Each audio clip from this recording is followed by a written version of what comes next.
Hi, everyone. Thank you for joining Climatelinks and the USAID Comprehensive Action for Climate Change Initiative for Partnerships for NDC Success, Genesis Energy Spotlight. Please note, this webinar is being recorded, and the recording will be posted on climatelinks.org in the coming weeks. If you have any question for any of our speakers today, please use the Q&A button to add your question to the queue.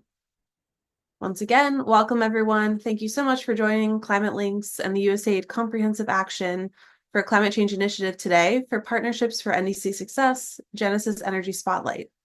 Please note this webinar will be recorded and the recording will be posted on climatelinks.org in the coming weeks. And we will have a discussion with our panelists today. So if you have any questions for the speakers, please use the Q&A button to add your question to the queue. And now I'm going to turn it over to our moderator to get us started. Thanks so much, Lindsay. Hi, everybody. Thank you so much for joining us today. I want to, first of all, thank the Genesis Energy team for agreeing to allow us to spotlight them, and for Melissa and Aiden for joining us today across from various countries and through some connection challenges. So it's much appreciated.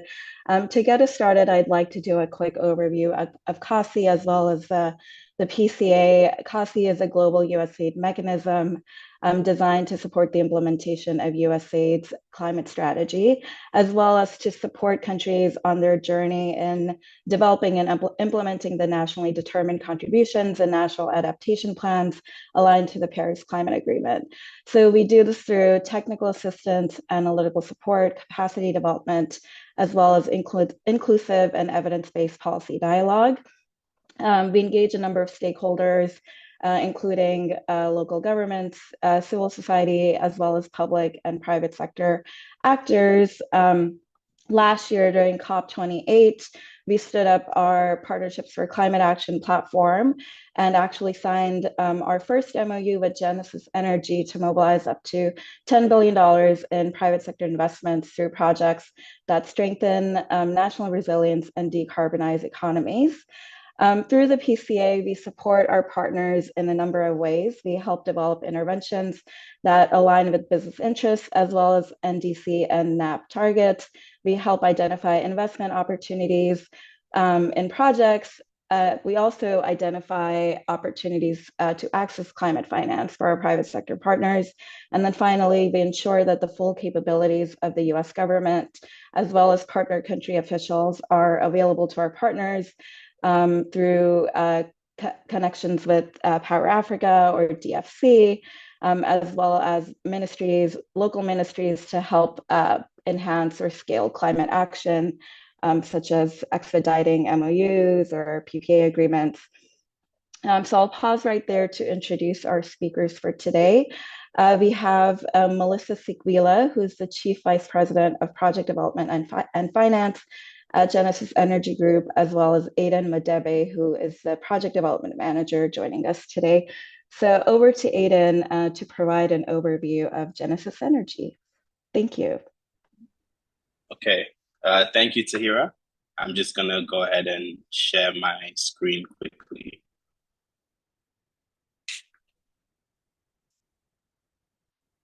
Okay, please confirm you can see it. Yes, we can. Thank you. Okay, great. Yes, so Genesis Energy Group, I'm just going to give a brief overview on our company, what we do, and some of our expansion plans across the continent.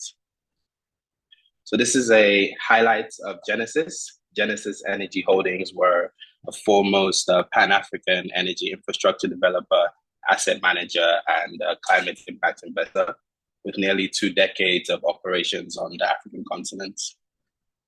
We're currently operating in 10 African countries: Nigeria, Benin Republic, South Africa, DRC, Mozambique, Zambia, Zimbabwe, Rwanda, and Mali as well.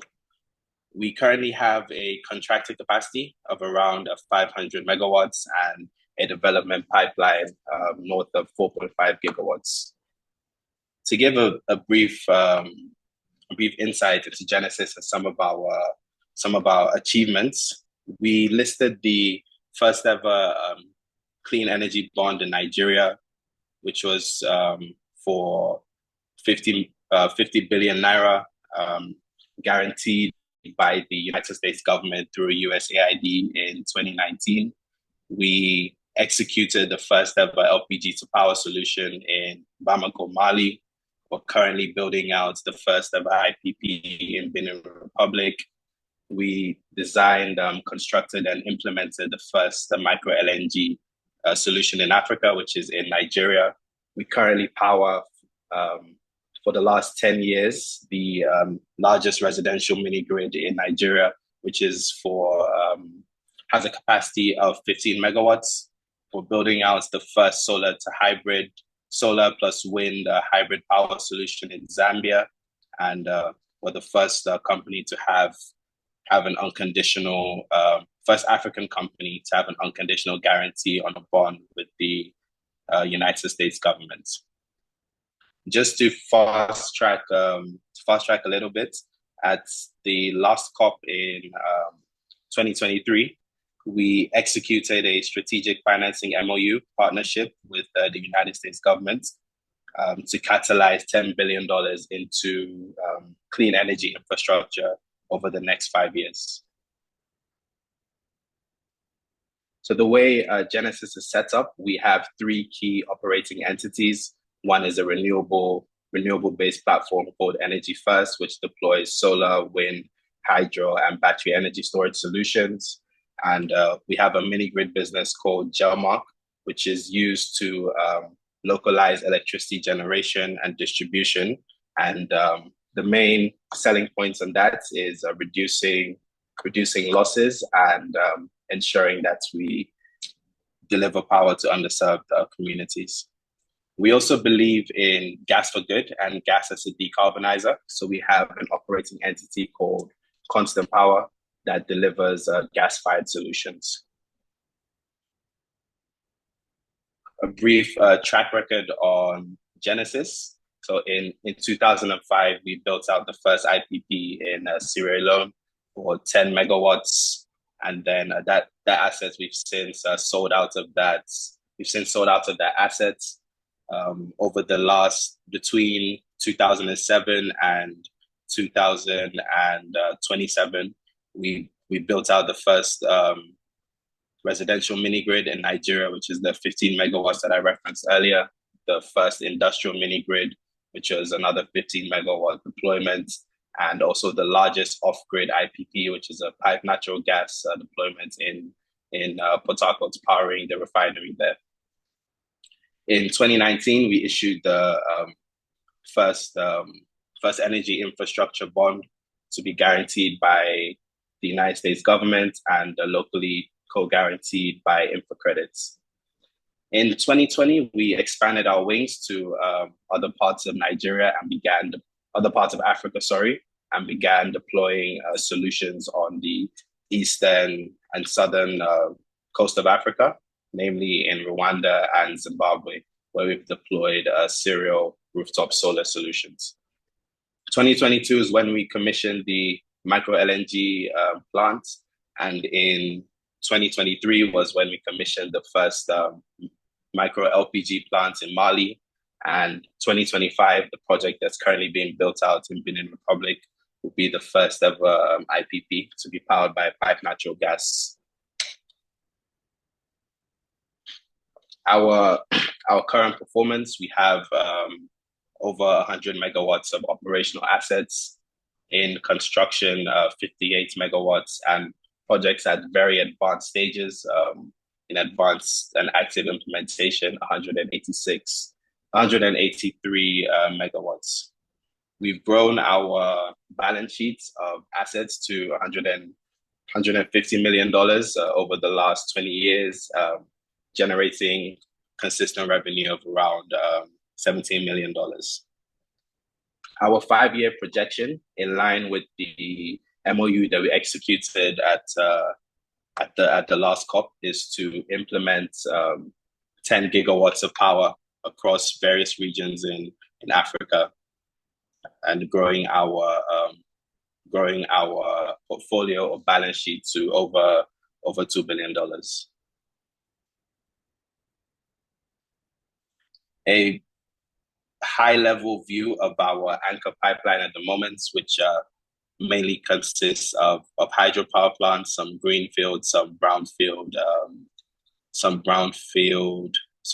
hydro projects, clean gas projects that are at various stages of development in a few countries, and solar projects as well. So why Genesis? A few of our key selling points or key matrices and abilities as a company.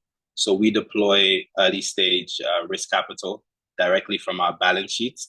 So Genesis bears this entire burden to drive a project from conceptualization all the way to bankability. Over the last 20 years, we've developed very strong and robust understanding of the African markets.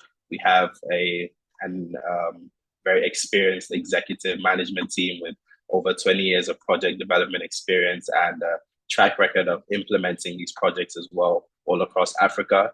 And at Genesis, we are a vertically integrated company. So when solutions come from Genesis, it's the entire package all the way through to from conceptualization, project development, structuring the projects, the ability to deploy equity capital and raise equity capital. We also have an EPC arm within the company, and then able to do the operations and maintenance for the lifetime of the assets. Our impacts, the main our focus areas align with the SDG goals are on environmental impacts, social impacts, and governance impacts. This is just a development pathway for Genesis. So, like I mentioned, we deploy 100% risk capital to develop these projects towards a commercial close. And then once getting to financial close and construction, we work with additional partners to ensure the projects are executed. It's just a brief on a few of our strategic partners. And that brings me to the end of the presentation. Thank you. Thank you so much, Aidan, for that overview. And I'm sure we'll dive into specific projects during the Q&A. I just want to ask, as we get started with the Q&A, if you have any questions, please submit those through the Q&A box at the bottom of your screen. So to get us started, thinking back to COP28, Melissa, I'd like to hear from you about what initially interested Genesis Energy in partnering with USAID and with CACCI. What value do you see in this collaboration? And then finally, can you provide any examples of impacts as a result of the MOU?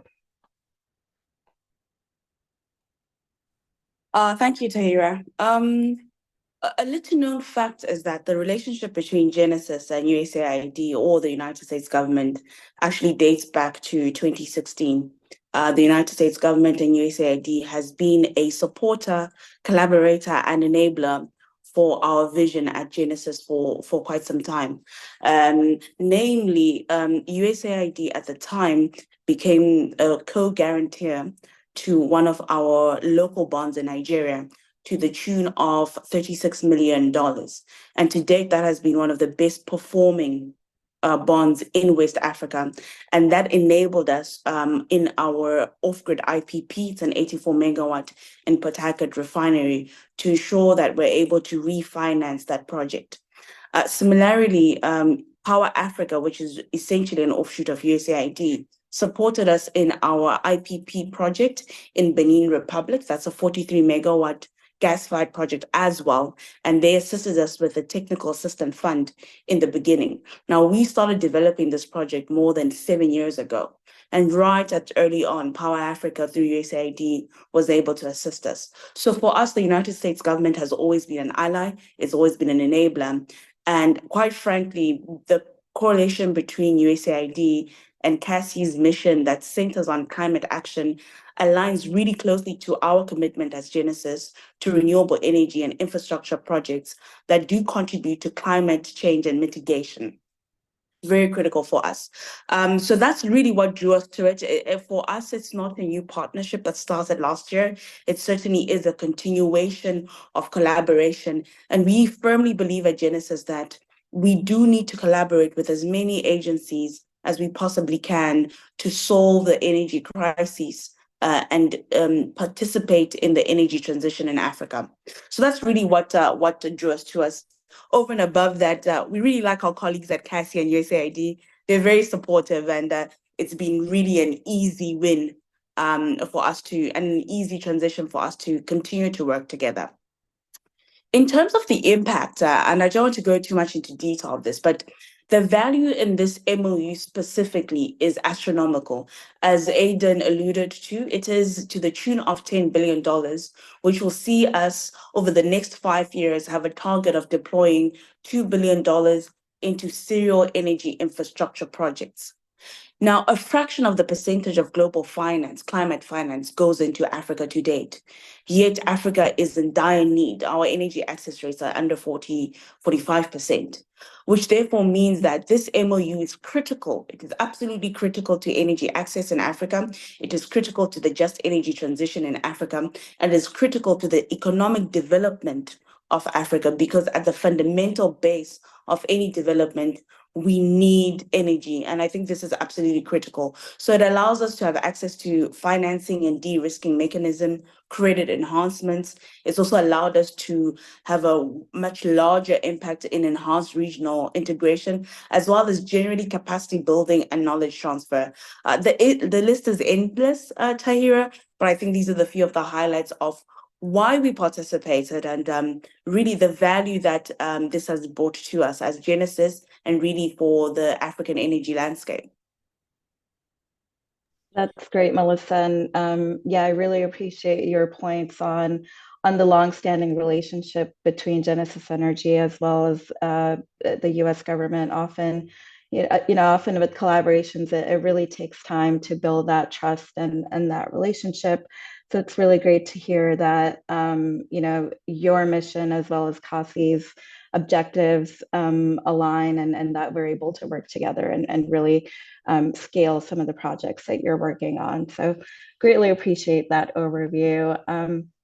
Jumping to question number 2, and this is for Aidan. Can you, Aidan, you provided us with a quick overview of some of the projects that you have worked on historically and those that you're currently implementing or activating.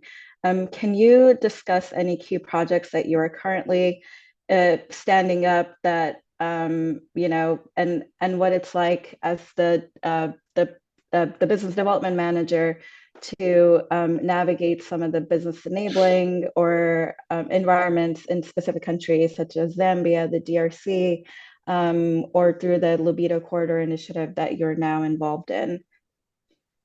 Okay, great.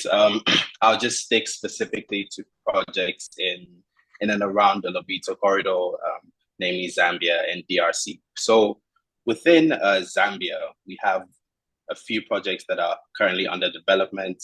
A 71 megawatts hybrid wind and solar project, which is to be deployed in Chibombo.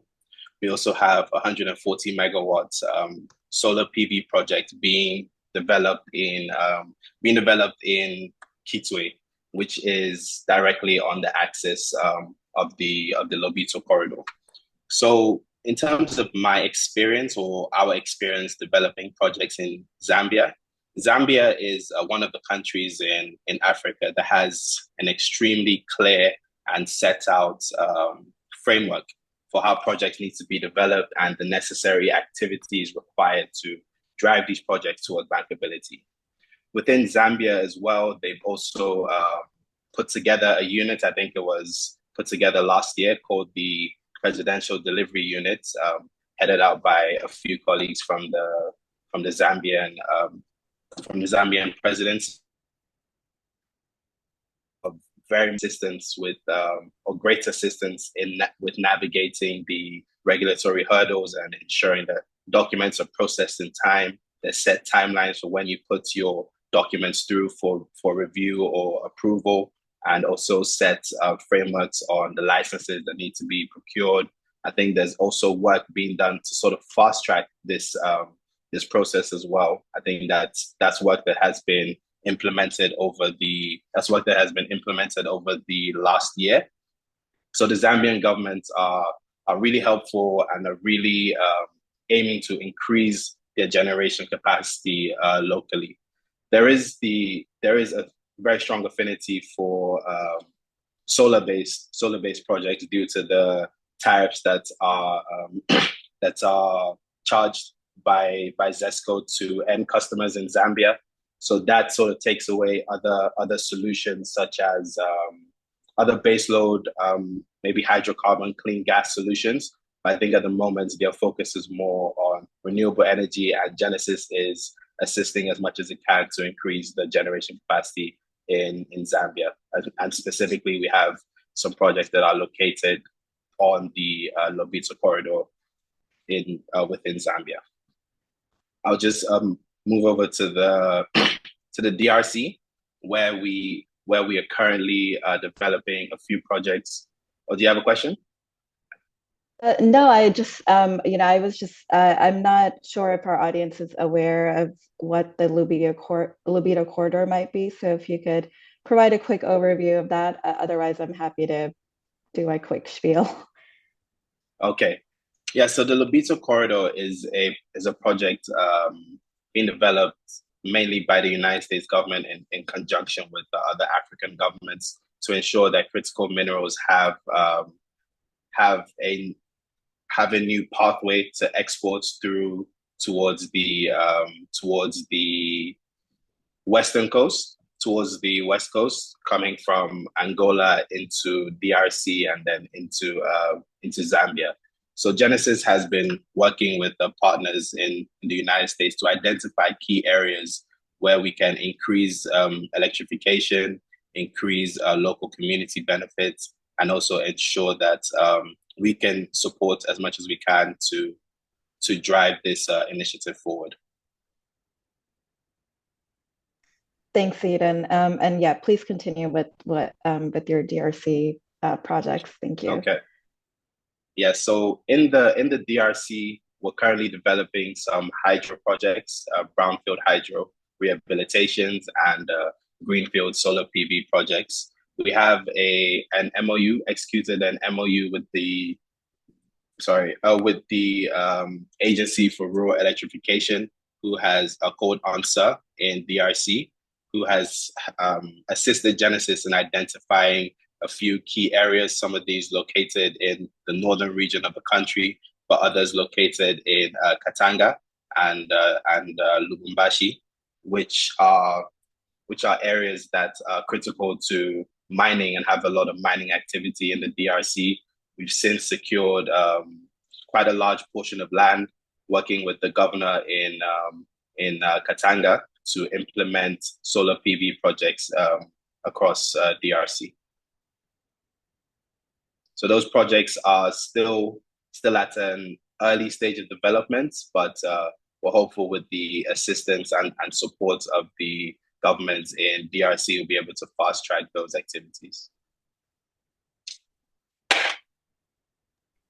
Thanks, Aidan. Super helpful. And yeah, I just want to highlight that as CACCI, as well as through APT, we have a number of relationships with governments and local stakeholders on the ground. So we're always happy to facilitate those contacts and those connections to fast track some of this work.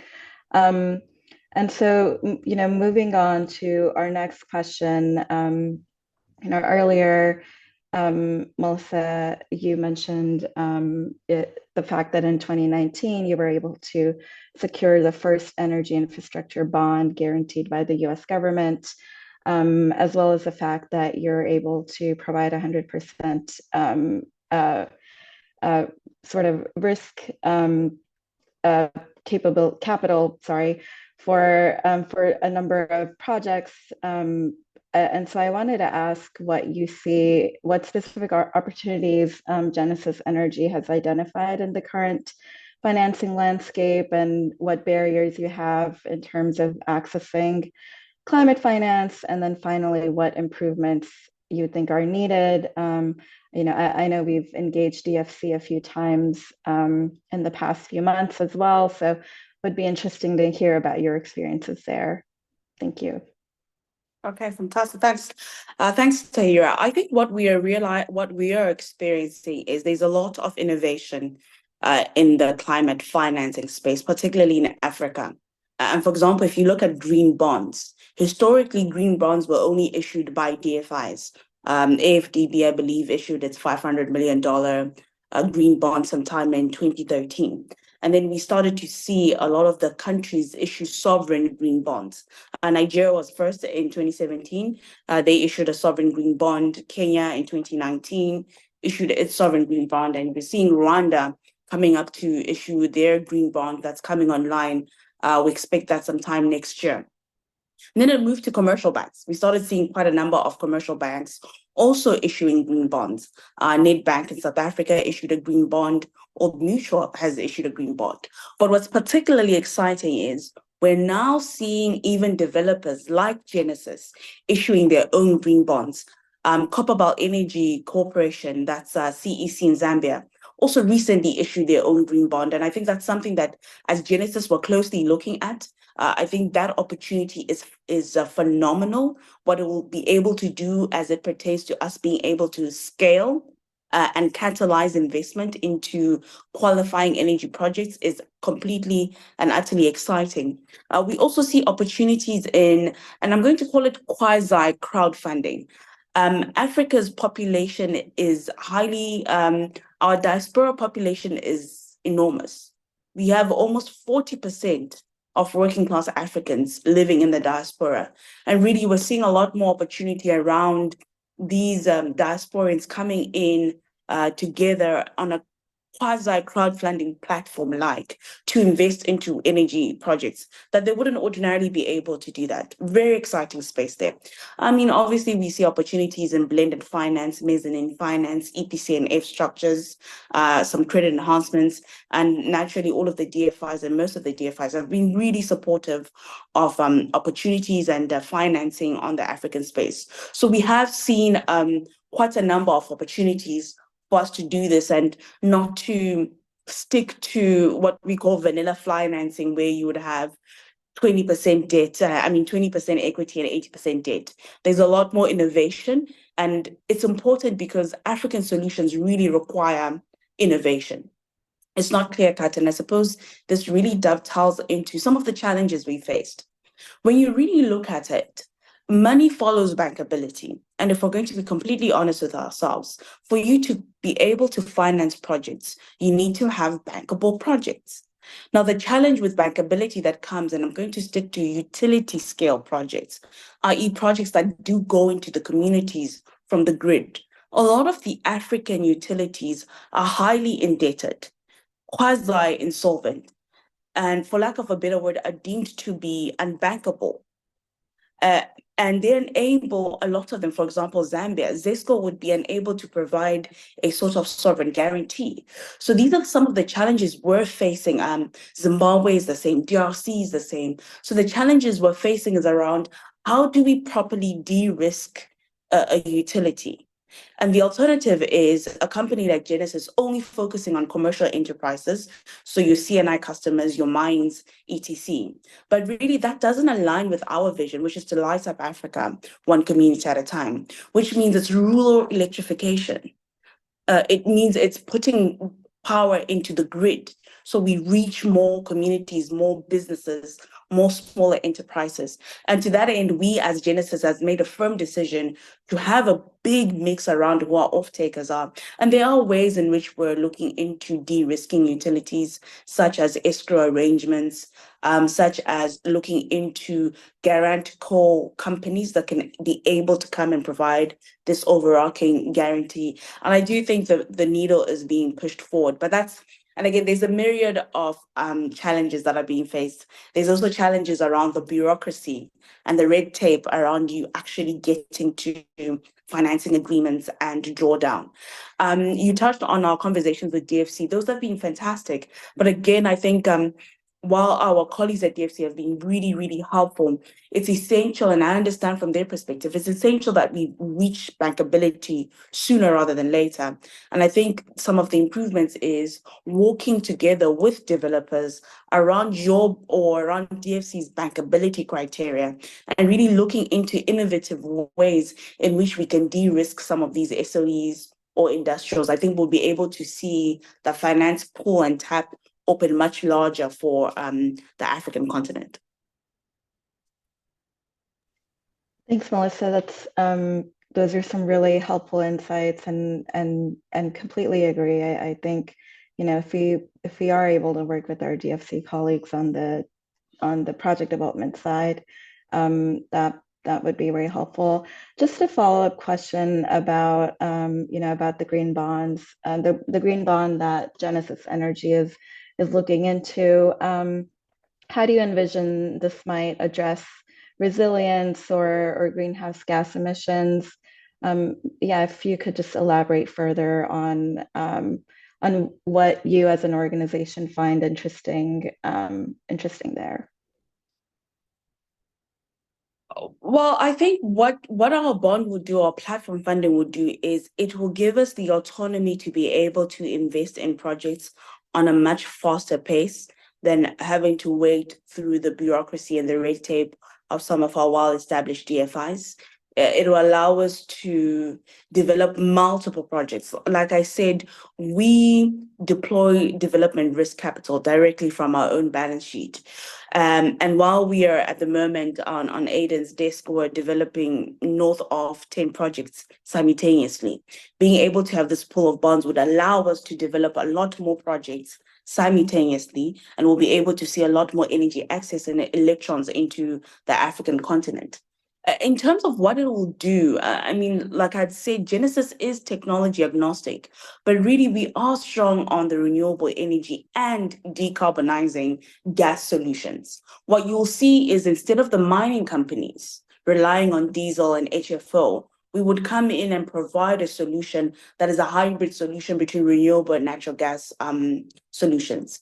And I think that cascades even to utilities. For example, a lot of the Southern African utilities that were relying on hydro as a baseload have now had to turn to either peaking coal plants or peaking diesel plants to supplement the grid.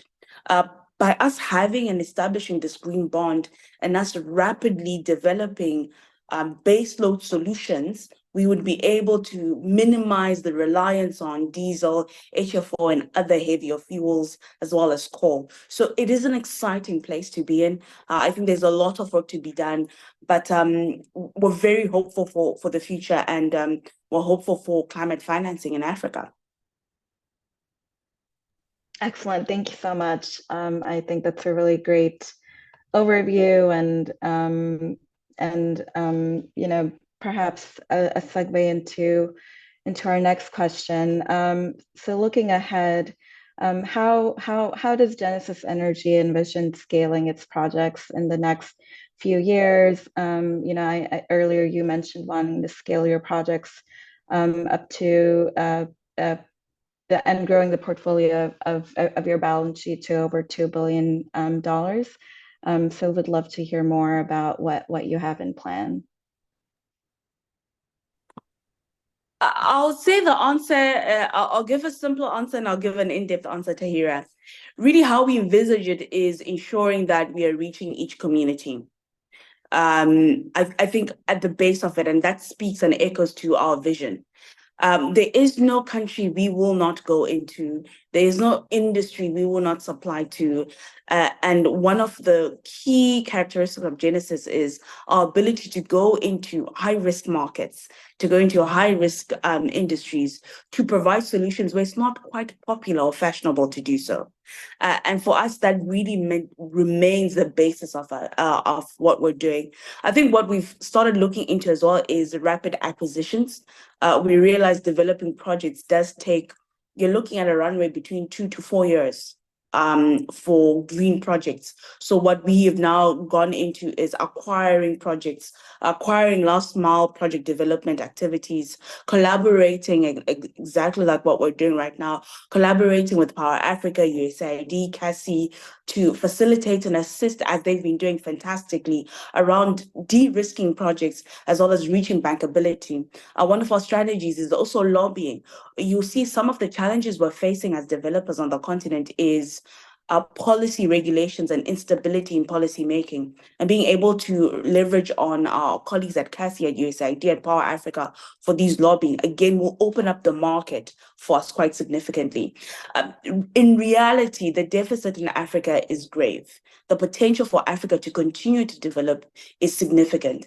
And we have no doubt that there is a market, or can we achieve the market? I think the reality is we need to band together and collaborate with other DFIs, with other financial institutions, with development agencies, and as well as other developers on how we can fast track de-risking projects, reaching bankability, and ensuring that we're doing more than speaking more. Thanks so much, Melissa. That's really great to hear. And, you mentioned, working with CACCI as well as the development agencies on the lobbying front, as well as fast tracking de-risking. And so that really speaks to what CACCI does as a project, and why what we do here is so important. So I just want to shift gears a little bit and move into our Q&A session, since I see that we have quite a few questions lined up for you. So I have a question here about how has Genesis been able to navigate the challenge of currency fluctuation, as they have to trade in local currencies vis-a-vis hard currency. So how does hedging de-risk financing options available? Or are there options, as hedging is also costly? That's a brilliant question. I would love to have a full sit down with the individual who asked that, because that's actually quite apt. What we've done is, and I'll give Nigeria as an example, for our 84 megawatt opportunity, it's essentially the essence of why we initiated this local bond facility for that project, because it means we're able to leverage on local currency instead of for debt, instead of having USD or hard currency debt obligations. That's one way of looking into it. Now, it's not always possible to do so, to create a local bond for a project. One of the other ways we're looking into, particularly in the South African market, is looking into raising the debt locally. So instead of relying on foreign debt that will come at high cost of funding, we're looking into localizing the debt portion in the project.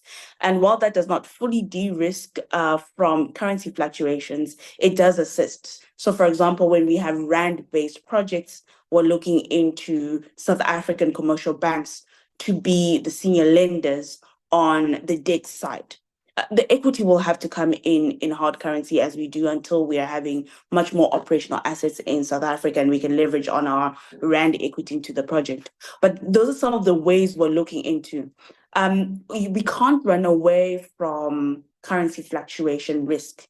And at the moment, until, and I believe there's talks around having one single currency in Africa, but until then, we'll just need to continue to be very innovative around what financing mechanisms can we deploy. And these are some of the ones we've looked into. In some cases where we, for example, in Zambia is now allowing for US dollar PPAs with ZESCO, payable in US dollars. And again, that came through quite a bit of lobby.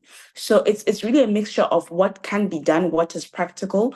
But even with the currency fluctuations, there's just hedging mechanisms that come into play. And quite frankly, USAID with the various agencies have assisted in the past around hedging mechanisms that are cost efficient, instead of really losing all of your your profit to interest rates and hedging mechanisms. So those are some of the ways, and it'll be interesting to hear from some of the guests that we have on the webinar, what other developers have been doing, because again, we're a learning company and it's always good to share notes and see what other developers are doing to hedge against currency fluctuations.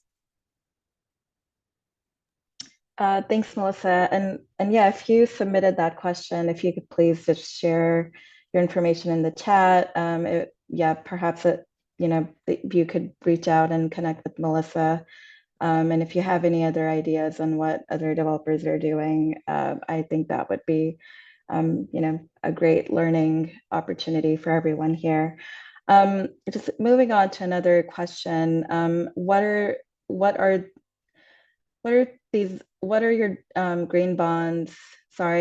What are these green bonds in Africa, especially Nigeria, amounting to, facing the fact that Nigeria is still financing fossil fuel corporations, and how can private companies draw down on this bond?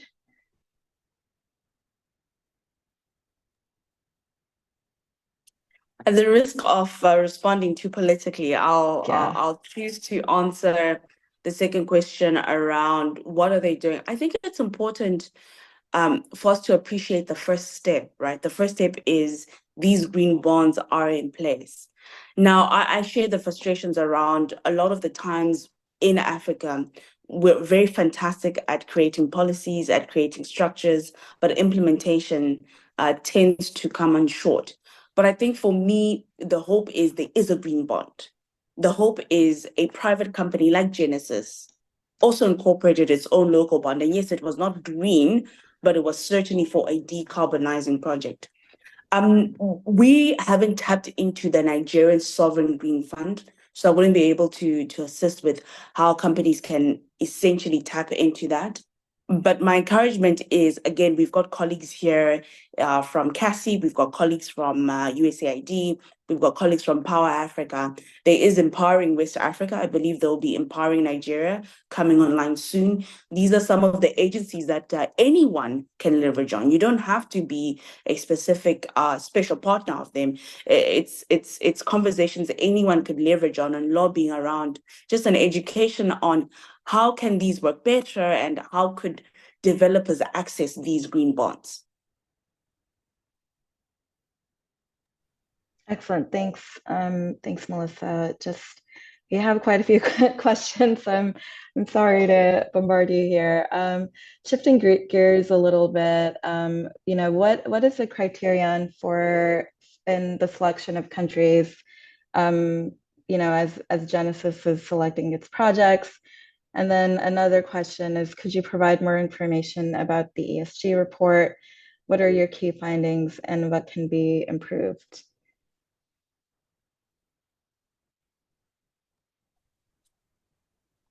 Thanks, Tahir. I run the risk of monopolizing this webinar, so I'll give my colleague Aidan a chance to respond. But I'll quickly respond on the criteria for countries. Genesis is for Africa. Our vision is to light up Africa. So essentially, the target and the goal and the vision is that we will be in every African country. Now, today, what are the criteria for us selecting? We don't select a country, we select a project. So if a project makes sense, if a project is developed enough, if we have line of sight of us being able to reach bankability, we would participate in that project. For example, we do not at present have operations in Sierra Leone, but we're looking at a Sierra Leone project. We do not at present have operations in Guinea-Bissau, but we're looking at opportunities in Guinea-Bissau. And we're looking at other acquisitions in Kenya where we don't necessarily have operations. And again, that's really project specific. And really the criteria is bankability. And I know that's quite broad, and perhaps you even need a whole webinar on itself around bankability criteria and how developers can package their projects to allow companies like Genesis to come in and invest on our small project development. But really, we look at it from a project to project basis. I mean, there are instances where there are countries, because they are war-ridden or conflict-ridden, that even if a project makes sense on paper, we wouldn't be able to do that. But that's not to red list the country in perpetuity. It'll just be situational in terms of the geopolitical circumstances in any given point. I might not have answered specifically, but I think what I'm trying to say to you and to the individual asked, we are country agnostic, if that's a thing. And if a project makes sense, Genesis is willing to invest in it. No, that completely makes sense, and I think you did a great job of answering that question.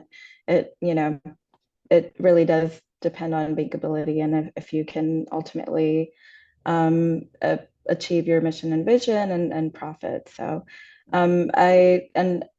so the next question I asked was about your ESG report and if you have any key findings and any information on what can be improved. So perhaps it's a question for Aiden. Any insights to share there, Aiden?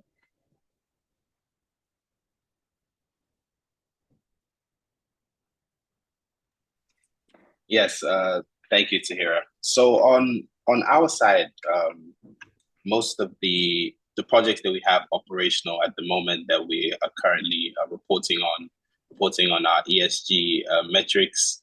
I think mainly it's on the social impact. So what we can achieve socially for the households that are going to be powered by, they're going to be electrified by the power that we're putting onto the utility grid. I think we have quite a strong and flexible as well system of measuring the impact and reporting on the benefits that we're able to achieve. On the environmental side, we do focus on decarbonization.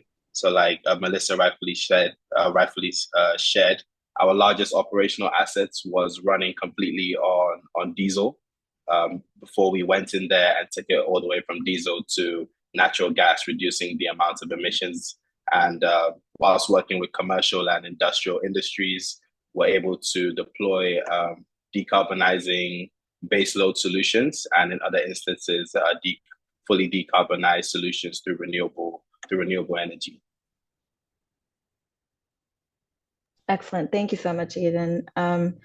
So moving along to a few more questions. On securing off-takers with commercial firms, what has been Genesis' experience and your process, and what sectors do you consider as low-hanging fruit? Okay, so I'll take this one as well. So we go into the market and identify high energy users. So, for instance, we have identified a number of mines in South Africa. We've spoken to a few mines in the DRC and a few mines in Zambia as well. I think the mining industry and other sorts of industrial processes or processing facilities are low-hanging fruits, because these industries require power most of the time on a 24-hour cycle, and due to the lack of electrification on the grid, they may have diesel generators that they have to run, or they may have to run diesel generators 24/7 in some instances that we identified in South Africa, where the grid hadn't yet been connected to where the materials were. So we identified these companies. It's a much faster negotiation when it's a private to private or B2B conversation. And most of the time, if this is an industrial company that is maybe exporting and is receiving or has their receivables in hard currency, it also makes for much smoother and easier commercial terms and payment guarantee mechanisms. Excellent. Thanks so much, Aiden. I think that's probably all of the time that we have for questions, but if our Jamie or Lindsay, do you think we can ask a few more, or should we go ahead and close? We can take a few more. Okay, great. So just looking at a few. So I have a question here about Mozambique. Do you have or intend to develop or finance projects in this country? I think you already mentioned Mozambique earlier. in the presentation, correct? Yes, that's correct. So we've been working on a few projects in Mozambique. We actually have quite a good relationship with the um, National Hydrocarbons SOE there. So there are projects we've looked at in solar and also some natural gas projects sort of waiting for when the gas will be online again in Mozambique. But it's definitely a country of strong interest for Genesis. Great, thank you so much, Aiden. And then another country-specific question, and this one, are there any plans for Genesis Energy to put in place or reach out to a country like Liberia? So I think I'll walk back to Melissa's comment that we don't necessarily pick countries. It's more so on projects and qualifying projects and where we can go to have firm and strong wins and where the market allows for it. So Liberia is definitely on our radar. There's actually a project with the local developer that we're working on in Liberia at the moment. So it's definitely this is a B2B project, so it's with the commercial off taker, but it's definitely a country that we do consider. Great, thank you. And then I think this is actually our final question. Do you work on developing electric cooperatives? I know NRECA International is doing this in Zambia currently. So on electric cooperatives. Yes. I'd have to say I'm not entirely sure what the question is asking. Okay. Okay. I'll take this. Thanks, Aiden. Not at the moment. We're not working on electric cooperatives at the moment. It is something that we have looked into and tabled for long-term strategy. But at the current moment, we're not. To be honest with you, Aiden and his team, together with me, our focus is putting electrons into the African grid today, right now. So we haven't really looked into it. But again, we do have an investment arm that looks into investing into early stage companies within the value chain, which is an offshoot of Genesis. So if there is something that is particularly interesting on the electric cooperative side, I'm more than happy to have a look and push that along to the right team. Excellent. Thank you so much, Melissa. And I see a comment in the chat about leaving your contact info in case there's any follow-up from some of our participants, or if perhaps there could be opportunities that can be explored. So I again want to thank you both for your time in answering our questions, as well as for the excellent overview. And I just want to reiterate how the fact that it's been so wonderful working with you both, and ensuring that USAID, CACCI can work together with you on the lobbying side to ensure that your projects can be de-risked and can be fast-tracked at a local level. And we're also very excited to hear that Genesis Energy is considering establishing a green bond, as well as all of the benefits that you shared early on. It's really great to hear that Genesis goes where essentially follows bankability, right? Like you invest in project instead of a particular country. So really appreciate all of the insights that you've shared, as well as the overview of all of the projects that you're currently working on and working to stand up. So that's everything from my end. I will hand it over to Lindsay to close us out. Thank you again. Thanks, Zahira, and thank you so much, Melissa and Aiden, and all of our audience members today for asking such great questions. It's a really active discussion. We really appreciate it. And yes, as a reminder, this recording will be posted on climatelinks.org in the coming weeks, and you'll receive an email when the recording is available. So please stay tuned for that. And in the meantime, we invite you to explore Climate Links, where you'll find more information about CACCI, You can follow Climatelinks on social media and subscribe to the newsletter by visiting climatelinks.org. And thank you again. Hope everyone has a great rest of your day. Thank you. Thanks, everyone. Thank you, Take everyone. care.